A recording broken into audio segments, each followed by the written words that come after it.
मेरे चाचू मुझे बचपन से ही बहुत पसंद थे और मैं अपने अम्मी और अब्बू से भी ज्यादा उनके बेहद करीब थी।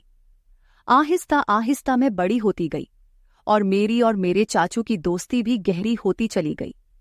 इस वक्त मैंने नई नई जवानी में कदम रखा था और अपनी सहेलियों से मर्द और औरत के बीच के रिश्ते के बारे में नई नई बातें सुनी थी। चाचू से दोस्ती इतनी गहरी थी कि मैं अपने चाचू से हर बात शेयर कर लेती थी और मुझे चाचू से बातें करके बहुत ज्यादा सुकून मिलता था। फिर एक रात अम्मी अब्बू घर पर नहीं थे तो चाचू के सर में बहुत ज्यादा दर्द था। चाचू ने मुझे कहा, अंजलि जरा चाय बनाकर मेरे कमरे में ले आओ। मैंने जल्दी से चाय बनाई और चाचू के कमरे में चली गई। चाचू ने चाय साइड टेबल पर रखने को कहा। मैं चाय टेबल पर रखकर वापस जाने लगी थी कि चाचू ने मुझे पकड़ लिया और कहने लगे कि आज घर पर कोई भी नहीं है, तुम्हें अपने कमरे में डर लगेगा, इसलिए आज मेरे पास ही लेट जाओ। मैं तुम्हें एक वीडियो दिखाता हूं। चाचू ने मुझे अपने बिस्तर पर लेटने को कहा। मैं चाचू के बिस्तर पर लेट गई। चाचू मुझे वीडियो दिखाने लगे। उस वीडियो को देखकर मेरी आंखें हैरत से फटी की फटी रह गई और फिर चाचू मुझे बोले, चलो हम दोनों भी मिलकर ऐसे ही। हेलो दोस्तों, स्वागत है आप सभी का हमारी एक और रोमांचक कहानी में। उम्मीद करती हूं कि आपको यह कहानी बेहद पसंद आएगी। मेरा नाम अंजलि है और मेरी उम्र 15 साल है। अभी मैंने 9th क्लास पास की है। मुझे पढ़ने का बहुत शौक था, लेकिन मेरे अब्बू मेरी पढ़ाई के खिलाफ थे। मैंने अम्मी और चाचू से कहा कि मैं आगे पढ़ना चाहती हूं, तो आप दोनों प्लीज मेरी मदद करो और मेरे अब्बू को राजी करो। अम्मी ने अपनी तरफ से बहुत कोशिश की, लेकिन अब्बू नहीं मान रहे थे, क्योंकि उनका कहना था कि आजकल कॉलेज में पढ़ाई कम और आशिकी ज्यादा चलती है। तभी मेरे चाचू ने अब्बू को समझाया और एक तरफ से मेरी गारंटी ले ली कि मैं ऐसा कुछ भी नहीं करूंगी और सिर्फ पढ़ाई करूंगी। तब जाकर अब्बू मेरे कॉलेज जाने के लिए मान गए और चाचू से कहा कि आज से अंजलि की जिम्मेदारी तुम्हारी है। अगर उसने कुछ उल्टा सीधा काम किया जिससे इस घर और खानदान पर कोई दाग लगा, तो अंजलि के साथ साथ तुम्हारी भी खैर नहीं है। चाचू ने अब्बू से कहा कि भाईजान, आप फिक्र ना करें, मैं अंजलि की हर हरकत पर नजर रख लूंगा। मुझे इस वक्त पता नहीं था कि चाचू के दिल में क्या है और वह मेरी इतनी हिमायत क्यों कर रहे हैं। लेकिन मजे की बात तो यह हुई कि मैंने कभी सोचा ही नहीं था कि मेरी चाचू के साथ दोस्ती इतनी आगे तक चली जाएगी। फिर कुछ ही दिनों में चाचू ने मेरे साथ जाकर मेरे कॉलेज में दाखिला करवा दिया। पहले पहले तो मैं खूब दिल लगाकर पढ़ाई करने लगी और कॉलेज में किसी के साथ ज्यादा फ्री नहीं होती थी। जो भी कॉलेज में होता वह रात को मैं चाचू को घर आकर बता देती। चाचू भी मेरे साथ बहुत ज्यादा फ्री होने लगे थे और मुझे लगता कि वह मुझे बहुत अजीब नजरों से देखते हैं, क्योंकि मेरी चाची गांव में रहती थी और चाचू नौकरी के सिलसिले में हमारे घर पर ही रहते थे। फिर कॉलेज में मेरी दोस्ती एक लड़की से हो गई, जिसके साथ दोस्ती करने के बाद मेरी जिंदगी बदलने लगी, क्योंकि उस सहेली ने मुझे बताया कि उसकी मंगनी हो चुकी है। उसने मुझे एक दिन अपने मंगेतर से मिलवाया भी था। मेरी सहेली ने मुझे बताया कि हमारी अब शादी तय हो चुकी है, इसलिए हम दोनों अपने रिश्ते में पूरी तरह से खुल चुके हैं। हम दोनों में कोई पर्दा नहीं है। इसके बाद मैं अपनी सहेली से वह सब कुछ जानने की कोशिश करती, जिसे जानने की शायद मेरी अभी उम्र भी नहीं थी, या फिर मेरी उम्र ऐसी थी कि मैं यह सब बातें जानकर आसानी से गलत रास्ते पर चली जाती। और फिर ऐसा ही होने लगा। मुझे भी उन बातों में दिलचस्पी होने लगी। मेरी किसी लड़के से तो दोस्ती नहीं थी, इसलिए मैं जब भी ऐसी बातें सोचती तो मेरे दिमाग में खुद ब खुद चाचू का ख्याल आ जाता और फिर मैं अपने दिमाग को झटक देती और खुद को कहती कि अंजलि, यह सब क्या है? ये क्या बेहुदा बातें सोच रही हो? वह मेरे चाचू हैं, लेकिन फिर चाचू की बातें और उनका रवैया भी मेरी इस सोच को बढ़ावा देता रहता था। लेकिन चाचू के दिल की बातें मैं अभी तक जान नहीं पाई थी। कभी कभी तो मुझे लगता था वह भी शायद मेरे बारे में यही सब सोचते होंगे, लेकिन कभी कभी उनका रवैया मुझसे बहुत ज्यादा सख्त हो जाता था और वह मुझे याद दिला देते थे कि तुम्हारे अब्बू कितने सख्त हैं और अगर तुमने कोई भी गलती की तो तुम्हारे साथ साथ मेरा भी बुरा हाल कर देंगे। उनकी यह बातें सुनकर मैं खुद को कंट्रोल करती, लेकिन कहते हैं ना कि जवानी तो अंधी होती है। जवानी तो ऐसी ही है जैसे सर्दी में आग जल रही हो तो हाथ गर्म कर ही लिया जाता है। मैं जैसे ही कॉलेज जाती, फिर वही सब बातें सुनने को मिलती। फिर मैं कॉलेज से घर वापस आकर अपने दोस्तों की बताई हुई बातों को सोचने लगती। उस दिन मेरे चाचू जॉब से घर वापस आए तो आकर बैठ गए और कहने लगे, क्या सोच रही हो अंजलि, वह भी इतनी गहराई से। मैंने चाचू की तरफ एक अदा से देखा और उनसे कहा, चाचू, आपको पता है मेरी दोस्त ने मुझे आज क्या बताया है। हर बार की तरह आज भी मैं चाचू से अपने दिल की बात शेयर करने लगी। मेरी बचपन से आदत थी कि मैं अपनी हर बात चाचू को बताती थी, फिर वह चाहे कैसी भी बातें क्यों ना हो। चाचू भी मुझे ऊपर से नीचे तक देखते हुए बोले, हाँ बताओ, क्या बताना है तुम्हें, तुम्हारी दोस्त ने तुम्हें क्या बताया है। मैंने उन्हें कहा, मेरी दोस्त मुझे बता रही थी कि इंटरनेट पर बहुत किस्म की वीडियो होती है, जिन वीडियो में हर तरह की मालूमात मिल जाती है। तो मैं ये कह रही थी कि आपके पास भी तो मोबाइल है और साथ में नेट का पैकेज भी लगा हुआ है, आपने भी वो वीडियो देखी होंगी, तो क्यों ना हम दोनों मिलकर वीडियो देखें और एंजॉय करें। मैंने यह बात अपना चेहरा चाचू के नजदीक लाकर सरगोशी वाले अंदाज में कहा। वह फटी फटी आंखों से मेरी तरफ देखने लगे। मुझे लगा जैसे वह मुझे अच्छी तरह से डांट लगाएंगे, लेकिन फिर अचानक उन्होंने मुझे बड़े गौर से देखा और फिर शायद दिल ही दिल में कुछ फैसला किया और फिर वह मुस्कुरा पड़े और मुझे सरगोशी वाले अंदाज में कहने लगे, देखो अंजलि, ऐसी बातें अपने अब्बू के सामने मत करना, वरना तुम्हारा बाप तुम्हारा तो बुरा हाल करेगा ही, मगर साथ में मुझे भी घर से निकाल देगा, क्योंकि मैंने तुम्हारी जिम्मेदारी ली हुई है और फिर मेरे लिए रहने का प्रॉब्लम हो जाएगा। बाकी रही वीडियो देखने की बात, तो तुम रात के वक्त मेरे कमरे में आ जाना, मैं तुम्हें हर किस्म की वीडियो दिखा दूंगा। चाचू की आंखों में एक चमकीली शरारत थी जो इस वक्त मुझे समझ नहीं आ रही थी। इसके बाद चाचू अपने कमरे में चले गए और मैं पढ़ाई करने लगी और आने वाले वक्त के बारे में सोचने लगी। अब मेरा दिल किताबों में नहीं लग रहा था और बस रात को क्या होगा यही सोचने लगी, लेकिन पढ़ाई करना भी जरूरी था, क्योंकि पढ़ाई के मामले में चाचू बहुत ज्यादा सख्त थे और मुझे कहते थे, सबसे पहले तुम्हारी पढ़ाई और बाकी मौज मस्ती बाद में है। और उनका कहना था कि अगर तुम पढ़ाई में भी अच्छी रहोगी तो तुम्हारे अब्बू भी समझेंगे और तुम्हारी आज़ादी के दरवाजे तुम्हारे लिए खुलते चले जाएंगे। उनकी यह बात मुझे भी बिल्कुल ठीक लगती थी, इसलिए मैंने अपने दिल से सारी बातें निकाली और मन लगाकर अपना कॉलेज का काम करने लगी और जल्दी जल्दी सारा काम खत्म कर दिया। जैसे जैसे रात करीब आ रही थी, मेरे दिल में भी हलचल हो रही थी। फिर जब मैं सारे कामों से फारिग हुई तो रात को आराम से मैं चाचू के कमरे में चली गई। मैं जब कमरे में गई तो चाचू लड़कियों की मैगजीन देख रहे थे। मुझे देखते ही वह मुस्कुराने लगे और उन्होंने वह मैगजीन छुपा दी। सर्दियों का मौसम चल रहा था और दिन ब दिन सर्दी बढ़ती जा रही थी। आज रात तो सर्दी बहुत ज्यादा थी, इसीलिए मैं जाते ही चाचू के बिस्तर में घुसकर चाचू के पास चिपक कर बैठ गई और उनसे कहा, अब मुझे जल्दी से वह वीडियो दिखा दो, नहीं तो फिर अब्बू के आने का टाइम हो जाएगा। फिर चाचू भी बिना टाइम वेस्ट किए मुझे वीडियो दिखाने लगे। वीडियो देखते ही मेरे अंदर से मुझे कुछ बदलाव महसूस होने लगे, लेकिन इत्तेफाक से हमने अभी चंद वीडियो ही देखी थी कि अब्बू हमारे कमरे में आ गए। अब्बू आते ही मुझसे कहने लगे, इतनी रात के वक्त चाचू के कमरे में क्या कर रही हो, चलो अपने कमरे में चली जाओ। अब्बू बहुत ही सख्त मिजाज के थे और मैं उनसे काफी डरती भी थी। तो जैसे ही अब्बू ने सख्त अंदाज में कहा, मैं सब कुछ भूल गई और जल्दी से अपने कमरे में आ गई। मैंने सोचा, जैसे ही अब्बू चाचू के कमरे से निकलकर अपने कमरे में जाएंगे तो फिर से मैं चाचू के कमरे में चली जाऊंगी।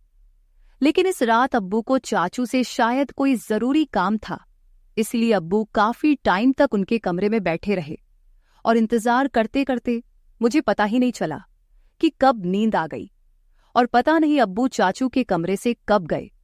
दूसरे दिन कॉलेज से लौटने के बाद मैं बेसब्री से रात का इंतजार करने लगी, क्योंकि मैंने कुछ वीडियो जो देख ली थी, जैसे तैसे करके मैं खुद पर काबू करने लगी और जब टाइम हुआ तो चाचू के कमरे में वीडियो देखने के लिए चली गई।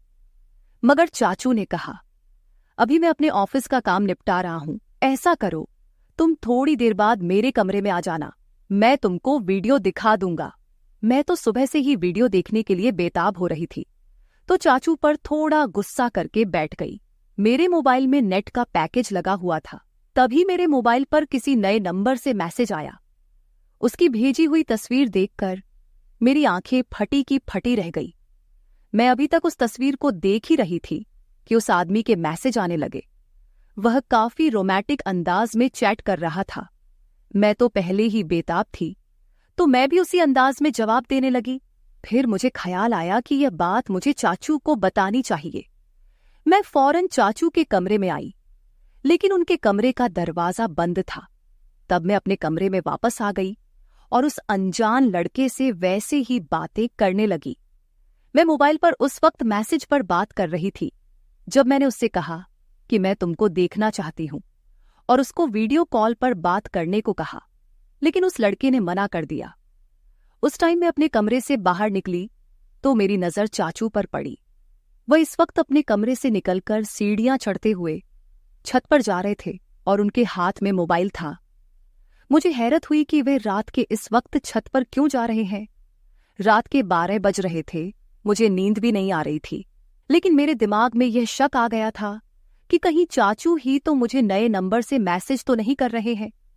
खैर, मैं यही बातें सोचते सोचते अपने चाचू के ख्यालात में पता नहीं कब नींद की वादियों में खो गई और एक ख्वाब देखा जिसमें चाचू मेरे साथ थे और बोल रहे थे किसी काम को करने के लिए।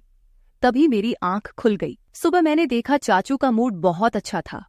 वह मेरे साथ बहुत हंस हंस कर बातें कर रहे थे। इससे पहले मैं अपने कॉलेज पैदल जाया करती थी, लेकिन उस दिन चाचू ने कहा, आज मैं तुम्हें अपनी बाइक पर कॉलेज के लिए लेकर जाऊंगा, तो मैं भी उनके साथ चल पड़ी। जैसे ही कॉलेज खत्म हुआ और गेट से बाहर निकली तो चाचू मेरा पहले से ही इंतजार कर रहे थे। मैं आज बहुत ज्यादा उदास थी क्योंकि मेरी दोस्त मुझसे नाराज थी, क्योंकि हम दोनों के दरमियान लड़ाई हो गई थी। चाचू ने रास्ते में मेरी उदासी की वजह पूछी तो मैंने उन्हें बताया कि मेरी सहेली से लड़ाई हो गई है और मेरा मूड बहुत ज्यादा खराब है। तो चाचू ने कहा, चलो तुम्हारा मूड ठीक करता हूं, और चाचू ने बाइक एक बिरयानी की शॉप पर रोक दी। उन्हें पता था कि मुझे बिरयानी बहुत पसंद है। फिर हम दोनों ने वहां बैठकर बिरयानी खाई और कोल्ड ड्रिंक भी पी। चाचू वहां भी मुझसे हंसी मजाक कर रहे थे। इसके बाद मैं चाचू के साथ घर वापस आ गई। उस दिन अम्मी अब्बू घर पर मौजूद नहीं थे, शायद किसी रिश्तेदार की शादी में गए हुए थे। तो चाचू मुझसे पूछने लगे कि तुमने मुझसे दोबारा से वह वीडियो देखने को क्यों नहीं कहा। तो मैंने उन्हें बताया कि मैंने तो पहले से ही देख ली है। चाचू एकदम से चौंक कर मेरी तरफ देखने लगे और बोले, वो कैसे देखी? तुम्हारे पास तो सिर्फ सिंपल पैकेज होता है। उन्होंने सख्त अंदाज में पूछा था। मैंने उन्हें बताया कि मेरा एक नया दोस्त बना है, उसने भेजी थी।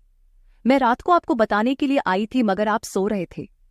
जब चाचू ने यह सुना तो गहरी सोच में डूब गए।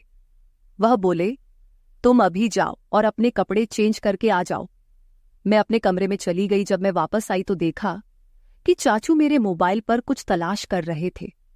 मुझे अपनी तरफ बढ़ता हुआ देखकर चाचू ने मेरा मोबाइल टेबल पर रख दिया और फिर हम दोनों ने एक साथ मिलकर खाना खाया। मैं खाना खाते वक्त चाचू की तरफ देखती तो मुझे लगता कि चाचू मुझे अजीब निगाहों से देख रहे हैं। मुझे ऐसा लग रहा था कि वह मुझसे कुछ कहने की कोशिश कर रहे हैं, मगर वह कह नहीं पा रहे थे। मैं दिल ही दिल में सोचने लगी, चाचू अब कह भी दो ना, मैं आपको मना नहीं करूंगी। फिर मेरी नजर चाचू के चेहरे से हटकर अपने मोबाइल पर पड़ी, क्योंकि मैं आज भी उस अनजान लड़के के मैसेज का इंतजार कर रही थी। उसने अभी तक मुझे मैसेज नहीं किया था और चाचू भी फिलहाल कुछ कहने को चाह रहे थे। तभी मैंने मोबाइल उठा लिया और खुद ही उस नंबर पर मैसेज करने लगी, मगर मेरे चाचू ने मेरे हाथ से मोबाइल छीन लिया। मुझे लगा शायद उन्हें जलन हो रही है। तभी चाचू ने कहा, अंजलि, खाना खाते वक्त मोबाइल इस्तेमाल करना बिल्कुल भी अच्छी बात नहीं है, इसलिए मोबाइल मुझे दे दो। उन्होंने यह कहते हुए मेरा मोबाइल अपने पास ही रख लिया। मैंने जल्दी जल्दी खाना खत्म किया और चाचू से कहा, अब तो मेरा मोबाइल मुझे वापस कर दो। तब उन्होंने कहा, दे दूंगा। अभी तुम ऐसा करो कि बर्तन समेटकर मेरे कमरे में आ जाओ।